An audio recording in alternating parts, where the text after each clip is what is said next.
నమః శివాయ. ఓం నమో నారాయణాయ. కర్మ నివారణ కాళభైరవాయ నమో నమః. ఓం కాళకాలాయ విద్మహే కాళాతీతాయ ధీమహి తన్నో నరదృష్టి నివారణ కాళభైరవ ప్రచోదయాత్. హరి ఓం. ఓం మహాదేవ్యై చ విద్మహే విష్ణుపత్నీ చ ధీమహి తన్నో మహాలక్ష్మి ప్రచోదయాత్. హరి ఓం.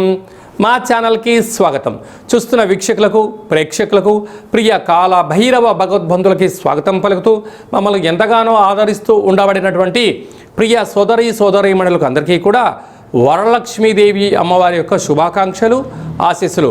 శ్రావణ మాసంలో అందరికీ శుభాలను జయాలను ఐశ్వర్యాలను ప్రసాదించాలని విద్యార్థులకు విద్యాలక్ష్మిగా, ఉద్యోగస్తులకు ఉద్యోగలక్ష్మిగా, వ్యాపారస్తులకు వ్యాపారలక్ష్మిగా, ఐశ్వర్యవంతులకు ఐశ్వర్యలక్ష్మిగా ప్రసాదించాలని మనసారా కోరుకుంటూ ఆశీర్వచనం. 1/8/2025 నుండి 15/8/2025 వరకు పుట్టినటువంటి వారందరూ కూడా ముందస్తుగా జన్మదిన శుభాకాంక్షలు. గతంలో వివాహం చేసుకున్న వారికి వివాహ వార్షికోత్సవ శుభాకాంక్షలు. ద్వాదశ రాశుల్లో గ్రహ గమనాల్ని ఓసారి వీక్షింపచేద్దాం. మిథున రాశిలో 12 సంవత్సరముల తర్వాత గురువు మరియు శుక్ర భగవానుడు సంయోగ సంచార స్థితి. కర్కాటక రాశిలో రవి బుధ సంచార స్థితి, బుధాదిత్య రాజయోగము. సింహరాశిలో కేతు సంచార స్థితి, కన్యరాశిలో కేతు సంచార స్థితి, కుంభరాశిలో రాహు సంచార స్థితి, మీనరాశిలో శని భగవానుని వక్రగమన సంచార స్థితితో ద్వాదశ రాశుల్లో గ్రహ గమనాలు ఈ విధంగా ఉన్నాయి. మీనరాశి వారు వరలక్ష్మి వ్రత పండగ సందర్భంగా లక్ష్మీదేవి అమ్మవారిని ఎలాంటి వస్త్రాల ద్వారా, ఎలాంటి నైవేద్యం ద్వారా అమ్మవారిని ఆశీస్సులు పొందాలో ఈ వీడియోలో సవివరంగా సంపూర్ణంగా తెలుసుకుందాం.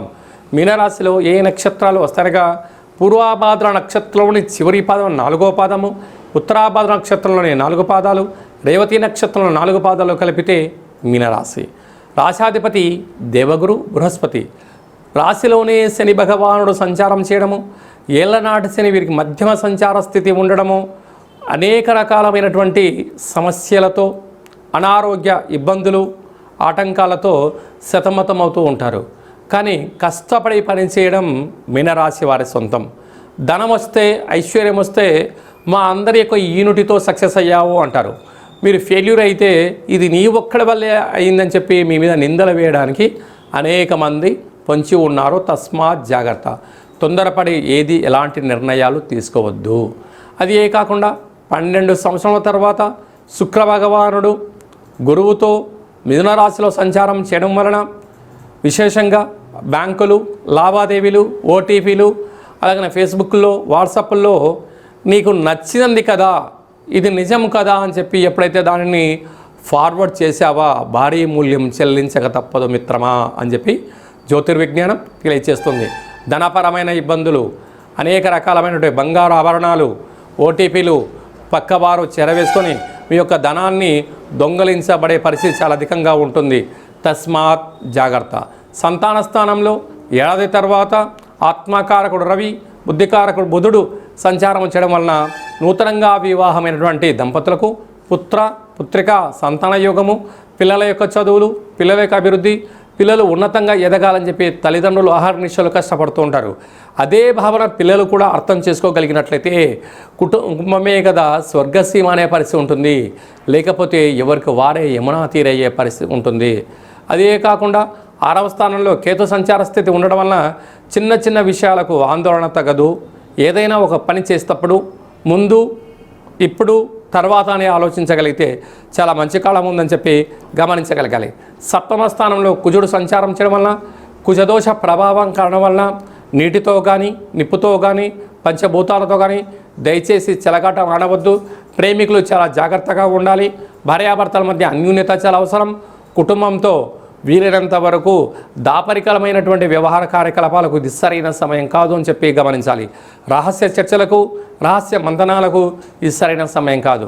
వీలైనంత వరకు మౌనము, ధ్యానము, ఆధ్యాత్మిక చింతన, సత్ప్రవర్తన, ఆరోగ్యంగా ఉండగలిగినట్లయితే ఈ యొక్క శని యొక్క తీక్ష ప్రభావం తగ్గి, కుజదోష ప్రభావం తగ్గి, ఆయుర ఆరోగ్యాలు మీ సొంతమవుతాయని చెప్పి గమనించాలి. ఈ శ్రావణమాస సందర్భంగా లక్ష్మీదేవి అమ్మవారికి వీలైనంత వరకు సువర్ణపు అంటే బంగారు రంగు లేకుండా పసుపు రంగు వస్త్రాలతో అలంకారం చేయడము, చామంతులతో అమ్మవారికి పూజ చేయడము, శక్తి కలిగితే బంగారు పూలతో అర్చన చేయడము, బంగారు ఆభరణాలను అమ్మవారి దగ్గర పెట్టి నైవేద్యంగా ఏర్పాటు చేయడము, అలాగనే శనగపప్పుతో కూడుకున్న ఆహారాన్ని నైవేద్యంగా పెట్టి శనగలను భక్తులకు ప్రసాదంగా పంచగలిగినట్లయితే మీ జీవితం సువర్ణమయం అవుతుందని చెప్పి గమనించాలి. అలాగనే సాఫ్ట్వేర్ ఉద్యోగస్తులు, హార్డ్వేర్ ఉద్యోగస్తులు, స్వయం వృత్తులు, సేవా రంగాలు, వ్యాపార కార్యకలాపాలు ఆచరింపజేసేంత వరకు చాలా మంచి కాలం ఉందని చెప్పి గమనించాలి.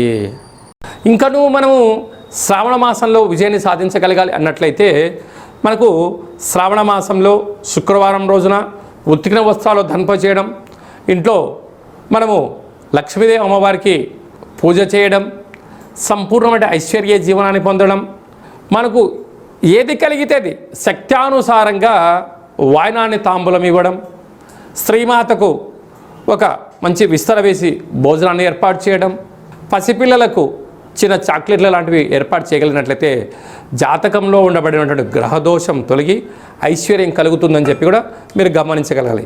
ఇంకనూ మనం విజయం సాధించగలగాలి అన్నట్లయితే ఈ యొక్క పాత్ర కంచు పాత్ర, కంచు మోగినట్టు కనకంబు మోగదు గదరా సుమతి అని చెప్పి మనకు సుమతి శతకంలో చెప్పడం జరిగింది.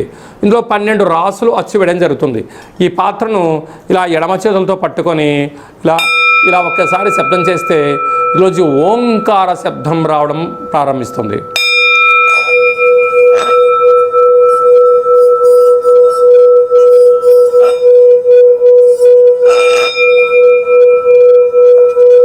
ఇలా శబ్ద తరంగాల్ని ఏర్పాటు చేయడం వలన ఉదయము సాయంత్రము మనము పూజ చేసిన తదనంతరము గృహంలో మనం ఇలా ఓంకార శబ్దాన్ని సృష్టించడం వలన గ్రామంలో, దేశంలో సంచరించేటువంటి లక్ష్మీదేవి గళ్ళుమంటూ మన ఇంట్లోకి రావడం, మన ఇంట్లో ఉండబడినటువంటి జ్యేష్ఠాదేవి బయటికి వెళ్ళిపోవడం జరుగుతుందని చెప్పి కూడా గమనించాలి.